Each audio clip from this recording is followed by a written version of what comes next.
Nag-iingay na naman si Caldero Cayetano, mga kabunyog, mga kababayan. Ang sabi ni Caldero Cayetano, may systematic attack daw sa kanila sa minorya. Ayaw ko kasing tawagin na sila oposisyon. Kasi ano tong mga ito hindi naman ito yung totoong oposisyon Hindi naman sila ang tunay na oposisyon. Kaya anyway, mga kabunyog, mga kababayan, ang sinasabi ni Cayetano, ang ginagawa daw ngayon, napapansin nila, sila daw yung pinupuruhan. Lalo na daw ang mga ginagawa ng ombudsman, ni Boying Rimulya, ng ICI, o lahat daw ng ito ay bahagi ng isang sistematikong atake o systematic attack. Ano daw? Ang tinutumbok daw ng mga investigasyon ay hindi naman mapanagot yung mga dapat na sangkot, kundi sila lang daw talaga ang gustong pilayan. Kumbaga dudurugin sila. Itong mga investigasyon daw na ito, ayon kay Cayetano, ay ang layunin nito ay para wasakin sila sa oposisyon. So hindi naman daw talaga nito target na panagutin ang mga sangkot, kundi sila lang daw. Napapansin daw nila yan. Coordinated daw. At mayroon daw mastermind dito, pero hindi lang isang tao. Grupo daw ng mga mastermind. Nagsasabwatan ang mga ito, nag-uusap-usap para durugin sila. Yan ang sinasabi ni Cayetano. Siguro, ang tinutukoy ni Cayetano, mga kabunyog, mga kababayan, siguro, ang obserbasyon na yan, ang sinasabi na yan, inaalmahan ni Caldero, syempre, ang mga nadadawit, kasamahan niya sa minorya Si Escudero, si Cayetano, si Villanueva, si Jingo Estrada, siyam sila sa minorya.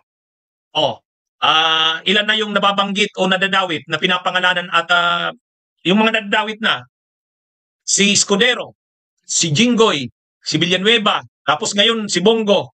Apat na ang nababanggit diyan. Apat na.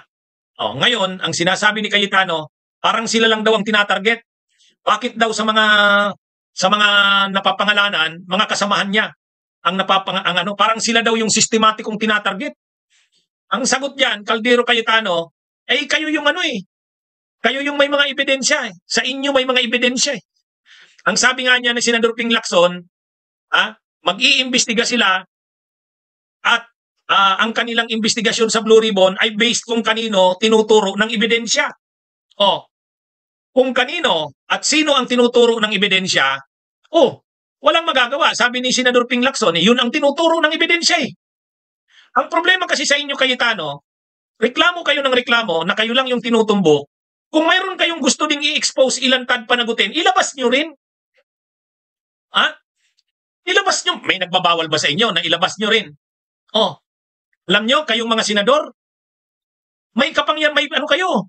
Ang pribilehiyo ninyo magsalita sa Senado matindi. Kahit pa nga anong sabihin ninyo sa Senado, hindi kayo makakasuhan ng cyber libel Yan ang bintahin ninyo, privilege ninyo yan. Yung privilege ninyo mag-speech, kung sinong gusto nyong atakihin, magagawa nyo. Hindi kayo makakasuhan ng libel, cyber libel. Ba't hindi nyo mapangalanan? Paulit-ulit na kayo kay Romualdez. Hindi nyo naman linalabas ang ebidensya nyo. Paulit-ulit na kayo na si Lisa Araneta Marcos. Hindi nyo naman, alam nyo, kahit ako, kasi hindi naman ako tao ng Marcos, kung ilalabas nyo ang ebidensya nyo laban kay Lisa Araneta, kay Romualdez, ay maganda. Maganda, ilabas nyo. Kasi para makita talaga. Ngayon, ipakita nyo. Parang gusto nyo ipakita, Cayetano. Ipakita nyo. Bakit, ngayon mayroon kaming mga testigo. Bakit ayaw payagan ng Senado na ipalabas? Bakit ayaw nila ng chairman ng Blue Ribbon na pagsalitain yung testigo namin na ipipresent? Bakit yung mga testigo ninyo lang ang gusto ninyong ipresent? Dahil ba yung mga testigo na yan ay idinidiin kami? Paano itong mga testigo namin ayaw nyo ring pagsalitain? Mayroon bang ganun? Wala tayong nakitang ganun May nakita ba tayo na testigo na pinipresent sila Cayetano o sila Marcoleta na hindi pinagsalita? Ang problema, may present sila, yung si Orly Gutesa, pinayagan na nga ni Lacson. Diba? Nabigla nga si Lacson, sabi ni Ping Lacson, sikrito ito, biglaan ito. Kaya lang, talagang mainit si Marcoleta, gusto niya kahit hindi niya pinaalam kay Lacson, payagan daw dapat magsalita si Orly Gutesa. Pinayagan naman ni Ping Lacson. Di ba? Pinayagan ni Ping Lacson si Gutesa kahit hindi nagpaalam sa kanya. Biglaan na lang. Akala naman ni Marcoleta, makaka-score sila. O, ang problema, kinaumagahan nang binerify yung sinumpaang salaysay, yung notaryo pala peke. Hindi naman pala totoong ninotarize ng abogadong nakapirma doon. O, yun ang problema. Tapos ngayon, nagtatago na si Gutesa. Hindi na mahagilap. Pero sabi ni Ping Lacson, ipapatawag niya daw sa sunod, sa November 14. O, si Ping Lacson na ang nagsasabi niya na gusto niyang mag-appear si Gutesa. Pag hindi niyo pa rin niyang pina-appear, Cayetano at Marcoleta, huwag na kayong magreklamo na sinisingle out kayo. Ha? Huwag na kayong magreklamo. At saka isa pa, hanggang ngayon, sabi ni Chis Escudero, nung nagsalita siya, di ba galit na galit si Chis Escudero noon, lalabanan niya na raw sila Romualdez, ilalabas niya rin daw ang mga ebidensya niya laban sa mga ito. Eh hanggang ngayon, wala pa tayong nakikitang linalabas na ebidensya. Hinihintay ng taong bayan yun. Oh, pero, kung marami kayong testigong gustong pagsalitain at hinaharangan, hindi pinapabuelo, hindi pinagsasalita, yun Cayetano ang magreklamo kayo. Yun ang magreklamo kayo. Ang problema kasi ngayon, ang mga ebidensyang lumalabas at mga testigo, mga kasamahan mo ang binabanggit. Oh, sino ang tinuturo ni Yusek Bernardo, dating DPWH Secretary? O di ba si Escudero? O di ba si Villanueva? O, sino ang tinuturo nila Alcantara, nila Bryce Hernandez? Ganun din. O, Escudero, Villanueva, Jingo Estrada, Revilla, Binay. O, yan yung ano eh. Yan yung tinuturo eh. O ngayon, kung mayroon din kayong testigo na magtuturo, o magtuturo kay Lacson, magtuturo kay Soto, o, sabagay, tinangka na rin nila yan, di ba? Sinisiraan nila si Risa Hontiveros dahil si Risa Hontiveros daw, queen of insertions. May mga ganun silang, paulit-ulit itong si Cayetano. Bakit kapag sila Risa Hontiveros, amendments ang tawag, bakit kapag sa amin ay insertions? Yeah, paulit-ulit sila sa ganun eh. Ganun lang naman ang nagagawa nyo eh. Pero mayroon ba kayong alam na korupsyon ni Risa Hontiveros? Mayroon ba kayo? Ilabas nyo rin. Para hindi kayo magsabi na kayo lang yung sinisingle out na may systematic attack sa inyo. Mayroon ba kayong mga alam na baho din ni Lacson at ni Soto na mayroon din silang korupsyon? Ilabas nyo na rin. Kumbaga kayo sa minorya, ang problema, kung mayroon kayong pinipresent na ebidensya at testigo, ayaw kayong pagbigyan. Sinusuppress kayo, sinusupil kayo, hindi kayo pinapabuelo, di ba? Di ba? Yun ang problema. Kami sasang-ayon kami sa iyo Cayetano na parang tinatarget nga kayo na kayo lang. Ha? Kung mayroon din kayong mga testigo na gustong i-present, hindi naman pinagsasalita. Ay yun na nga yung hinahalimbawa ko eh. Noong isang araw, si Marcoleta, binigyan siya ni Mike Defensor ng testigo, si Orly Gutesa, para idiin si Romualdez. Hindi nagpaalam si Marcoleta kay Lacson. Bigla na lang pinalitaw bigla na lang lumitaw itong testigo niya. At ang gusto ni Marcoleta nung araw mismo na yon ay pagsalitain si Gutesa. Anong ginawa ni Lacson?